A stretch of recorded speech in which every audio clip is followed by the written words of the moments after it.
number one overall with that, oh man, that's tough. And then I'm trading away Justin Fields. I'd rather trade the pick and continue to build around Justin Fields and continue to get my organization a lot better so I'm not drafting high in the draft again. Let me come to Graziano here quickly before I go to Marcus, because what, if anything, do we know about the sense they have in Chicago? They just found out they're on the clock. They're in no rush. The draft is not until the end of April, so they have a lot of time here. But I feel like the vibe, anyway, coming out of Chicago is how excited everyone is about Fields. The general manager and the head coach were not there when they drafted Justin Fields. That's correct. So my understanding of what they think about Justin Fields, they think very highly of him, right? They believe that he can be the quarterback of the future. They love the way he works. They love the way that, and I don't think the offense, to David's point, is going to look like this going forward. They got to get him some receivers. They got to get him some protection. That's part of the plan. But, they're not the front office and coaching staff that drafted him. So you have to leave open this possibility, especially you're sitting at the number one pick. It comes down to, do you like Bryce Young as much or more than you like Justin Fields? And if the answer to that is yes, then the move that Mike is suggesting makes sense for the Bears because, there are a lot of teams, to your point, that need quarterbacks. You could probably get a lot for him. So in terms of what the Bears will do, that's an assessment they have to make. When you talk to teams about Bryce Young, most of them will say they wish he was bigger, right? They love the way he plays, love the way he throws, everything about him, but they wish he was bigger. So that is a factor. So difficult decision for the Bears, but it's one that I just don't think they're going to rule anything out. Quickly, to the point that you were making, Mike T, that you could probably get more for the number one pick than you could for Fields, just based on what you were saying. The teams will want to restart the clock and everything else. Okay, I don't know what the answer here is going to be, and I can't wait to hear. Marcus Spears, what do you think of all this? Man, you don't trade Justin Fields. What are you? Listen, first of all, have we not watched the difference in Trevor Lawrence when Urban Meyer left and Doug Peterson came in? That's number one. The other thing is this too. Being small in the NFL matters now because dudes on defense are bigger and running 4-3s and 4-4s. You get banged up like Justin has gotten banged up with his running ability. Here's what you got to ask yourself. In the right situation, with all of the tremendous play that we've seen from Justin Fields, do we think he can take a leap?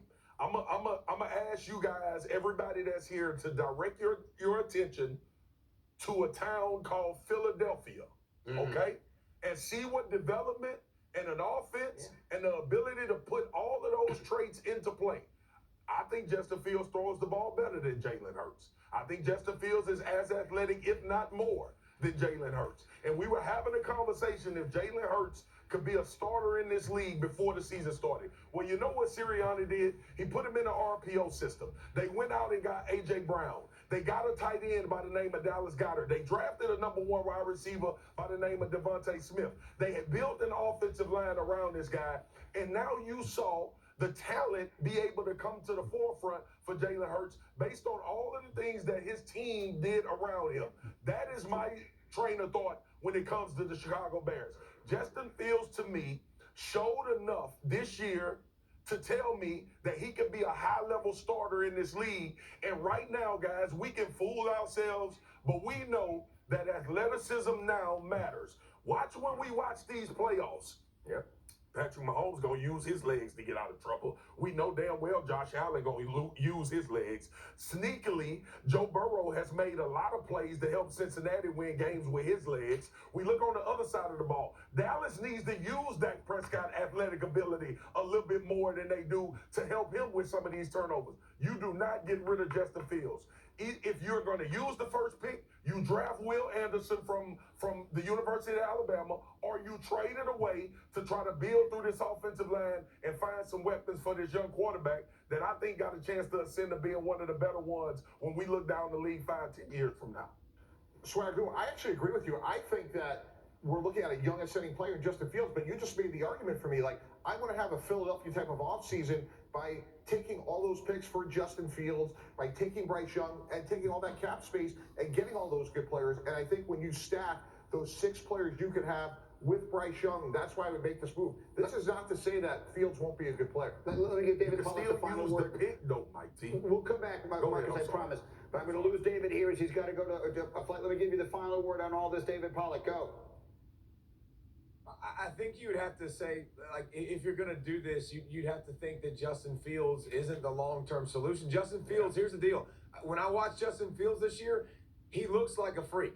He looks like a guy that can make plays. This offense, it was not an NFL offense yet. Like, I think that's fair to say. Like, he wasn't making reads and doing things that you need him to do to get to the next level. But this dude, you watch him throw the football and you see his size and you see the way he runs.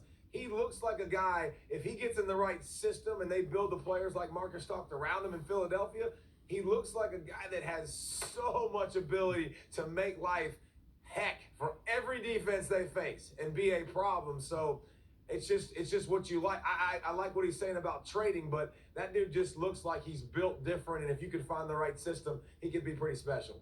All right, I have to let David go. He's got a flight to catch. David, congratulations to you and to your Georgia Bulldogs. And thank you so much for getting up with us and for a terrific season. Thank you, my friend.